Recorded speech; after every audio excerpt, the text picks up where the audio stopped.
Bertemu lagi dengan saya, Ibu Nur Medawati.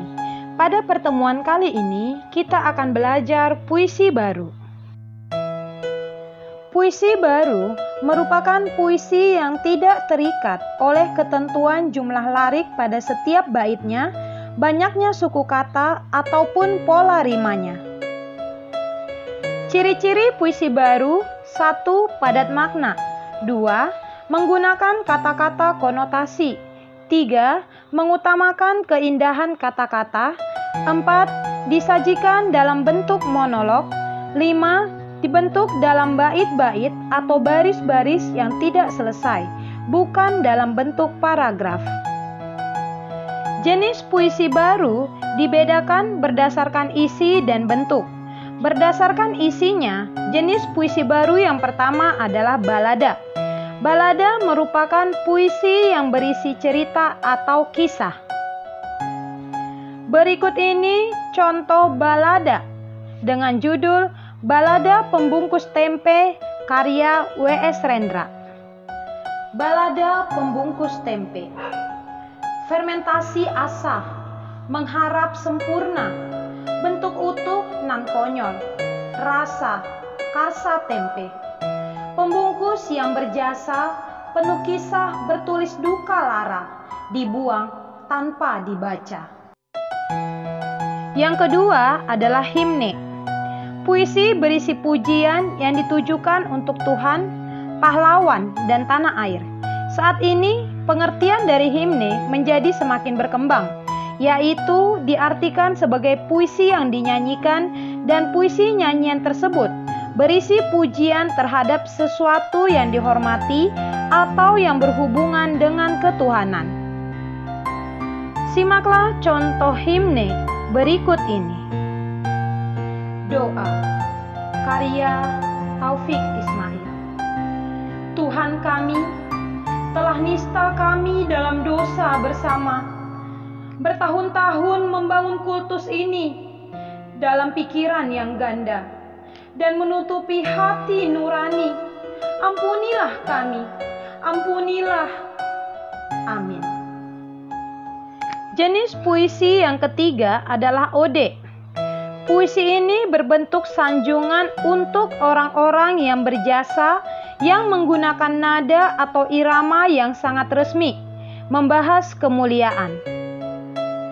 Simaklah contoh ode Generasi Sekarang karya Asmara Hadi. Generasi sekarang. Di atas puncak gunung fantasi berdiri aku, dan dari sana mandang ke bawah, ke tempat berjuang. Generasi sekarang di panjang masa menciptakan kemegahan baru, pantun keindahan Indonesia yang jadi kenang-kenangan pada zaman dalam dunia. Jenis yang keempat adalah epigram. Epigram merupakan puisi yang berisi ajaran atau tuntunan ke arah kebenaran. Simaklah contoh epigram Hak Oposisi karya W.S. Rendra berikut ini. Hak oposisi. Aku bilang tidak, aku bilang iya, menurut nuraniku. Kamu tidak bisa mengganti nuraniku dengan peraturan. Adalah tugasmu untuk membuktikan. Jenis puisi yang kelima adalah romansa. Puisi yang berisi luapan perasaan cinta dan kasih sayang. Simaklah contoh romansa berikut ini. Taman karya Khairil Anwar.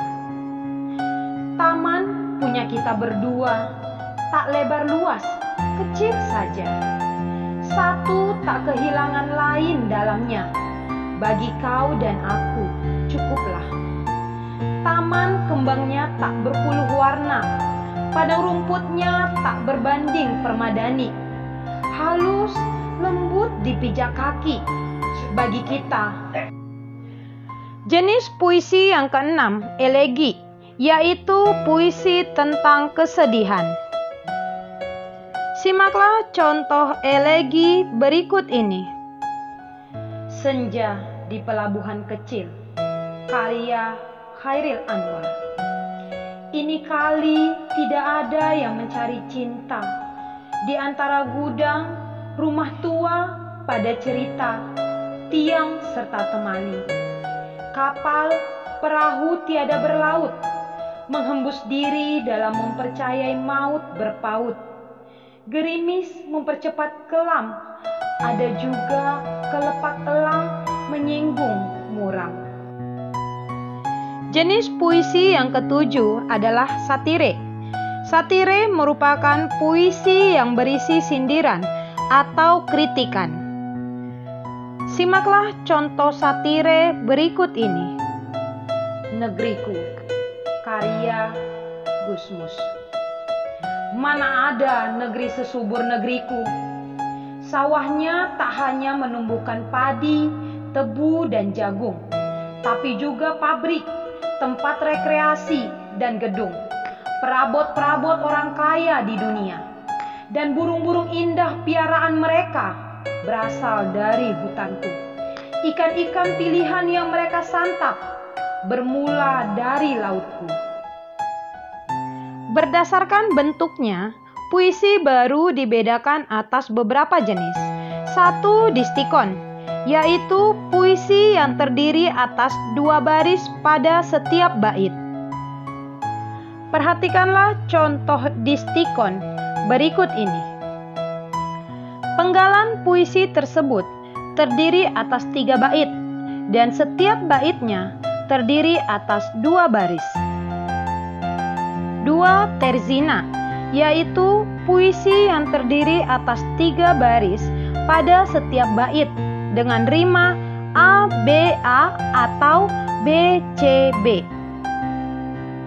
Perhatikanlah contoh terzina berikut ini. Puisi tersebut terdiri atas 2 bait. Setiap baitnya terdiri atas 3 baris. 3, kuatrin, yaitu puisi 4 seuntai yang terdiri atas 4 baris pada setiap baitnya. Perhatikanlah contoh kuatrin puisi dengan judul Pada Suatu Hari Nanti, karya Sapardi Djoko Damono. Puisi tersebut setiap baitnya terdiri atas 4 baris. 4, queen, yaitu puisi 5 seuntai yang terdiri atas 5 baris pada setiap bait. Perhatikanlah contoh queen berikut ini dengan judul Mampir, karya Djoko Pinurbo. Puisi tersebut terdiri atas 5 baris dalam satu baitnya. 5, sektet, yaitu puisi 6 seuntai yang terdiri atas 6 baris pada setiap bait. Perhatikanlah contoh sektet berikut ini dengan judul Puasa, karya Djoko Pinurbo. Puisi tersebut terdiri atas 6 baris dalam satu bait. 6, septim, yaitu puisi yang terdiri atas 7 baris atau puisi 7 seuntai. Perhatikanlah contoh septim berikut ini dengan judul Indonesia Tumpah Darahku, karya M. Yamin. Puisi tersebut terdiri atas 7 baris dalam satu bait. 7, oktav atau stanza, yaitu puisi yang terdiri atas 8 baris dalam satu bait. Perhatikanlah contoh oktav atau stanza berikut ini dengan judul Kolam, karya Rustam Effendi. Puisi tersebut terdiri atas 8 baris dalam satu bait. 8, soneta, yaitu puisi yang terdiri atas 14 baris dan terbagi menjadi 2 bait. Pada 2 bait pertama masing-masing 4 baris dan pada 2 bait kedua masing-masing 3 baris. Puisi ini sebetulnya berasal dari Italia yang kemudian dibawa oleh sejumlah sastrawan Indonesia. Perhatikanlah contoh soneta berikut ini dengan judul Pagi-Pagi, karya M. Yamin. Puisi tersebut terdiri atas 4 bait. Bait pertama terdiri atas 4 baris, demikian juga bait kedua terdiri atas 4 baris. Berikut ini kelanjutan dari puisi yang berjudul Pagi-Pagi karya M. Yamin, yaitu bait ketiga dan keempat yang terdiri atas masing-masing 3 baris. Demikianlah pembelajaran kita mengenai puisi baru. Bila ada hal yang kurang dipahami, silakan ajukan pertanyaan melalui kelas daring kita. Jaga kesehatan dan tetap semangat belajar bahasa Indonesia.